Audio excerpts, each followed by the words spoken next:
What's going on, guys? This is Rob. If you guys enjoy my content, make sure you hit the subscribe button and make sure you hit that little bell so you never miss out on my sexy voice.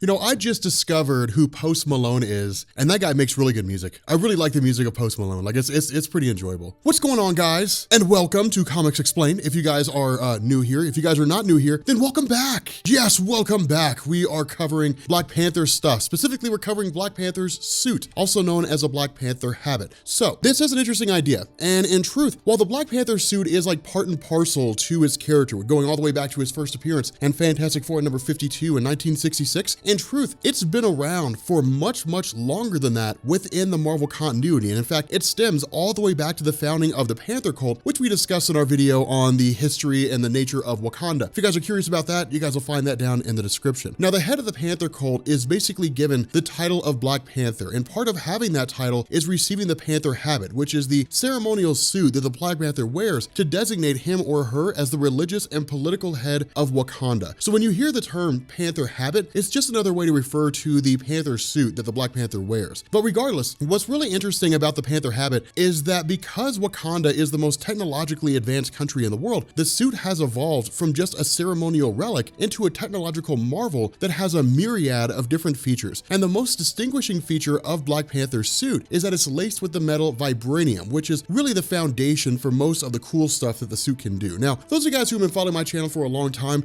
probably know what Vibranium is, but for those of you guys who are new, Vibranium is one of the strongest metals in the Marvel universe, and in addition to being virtually unbreakable, it also absorbs all vibrations from stuff like bullets and punches, and it can absorb magic, hence the reason why it's called Vibranium. Well, really, it amplifies magic. Well, I guess it kind of absorbs and amplifies magic, but due to a meteorite landing in Wakanda around 7,000 years ago, it's one of only 2 places on Earth that Vibranium can be found. And so because the Panther Habit is laced with Vibranium, it's exceedingly durable, but the momentum of any object that strikes it is immediately negated, which is also a cool feature. And so if you shoot Black Panther with any sort of projectile, like an arrow or even a bullet, it's just gonna simply come to a dead stop when the suit absorbs the kinetic energy and the bullet's just gonna fall down. So technically he's bulletproof. It's not in the sense like where it's just a really hard metal and bullets just bounce off. Instead, the energy is absorbed by the suit and the bullet just falls to the ground, and that's really about it. And this is anything with momentum. As long as it's not more durable, as long as it's not stronger than Vibranium, if Black Panther's hit with it, it'll absorb the energy of whatever that object is, and it won't really stop him at all. Now, backtracking to what I said a minute ago, there's 2 places on Earth where Vibranium can be found, one of which is Wakanda and the other's in the Savage Land, which is a jungle that lies in the middle of Antarctica. But the 2 locations yield 2 different types of Vibranium. True Vibranium comes from Wakanda, while the Savage Land produces a different isotope of Vibranium, also known as antimetal, that has its own unique property that emits a kind of radiation that breaks down the molecular bonds of metals that it comes into contact with and kind of turns them into sort of a liquid-like state. Now, in addition to true Vibranium, Black Panther has incorporated antimetal into his suit in the form of claws that can extend from the end of his gloves that he uses as an offensive weapon and can even use them as projectiles. Now, undoubtedly, the question that people are going to ask, I can almost guarantee it, is can Antarctic Vibranium antimetal take out adamantium? The answer to that question is yes. This was covered in Avengers Volume 3, issues 22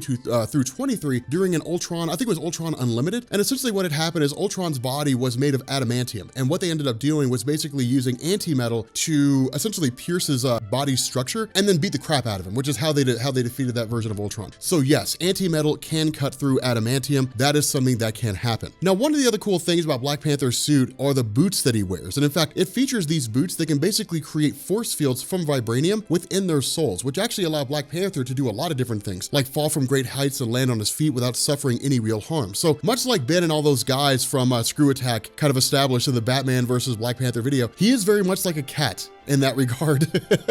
That is very much true. But if Black Panther is going fast enough, these force fields can actually allow him to climb up walls or run across the surface of water. But Black Panther can also use these boots both offensively and defensively, and has even been able to stop the momentum of a car that's been thrown at him with the boots that he wears. Now, there are a few more features of the suit that make Black Panther, who's already an expert fighter and a super genius, an even more formidable fighter. First, the suit can change its appearance to resemble normal street clothes to allow Black Panther to blend in with his surroundings or even become completely invisible. The suit also contains a device that allows T'Challa to teleport, but it isn't really clear as far as how far he's able to teleport and how he's able to travel in this way, how far he's able to go when he teleports. It's one of those things where it's just kind of contextual and based on, whatever particular story is being written at the time. But the Black Panther suit also contains Vibranium energy daggers, which has a blade of energy that's generated by Vibranium and can either function as an actual blade or thrown as a projectile. Now, Black Panther can choose to set these blades to either stun or to kill his opponents, and he can regenerate them, so he pretty much has a limitless supply of these things. Now, these blades can also be molded into other shapes like spears or scythes. And finally, Black Panther can generate a shield made of hard light that can protect him against most attacks from most enemies that are out there. And so yeah, this suit's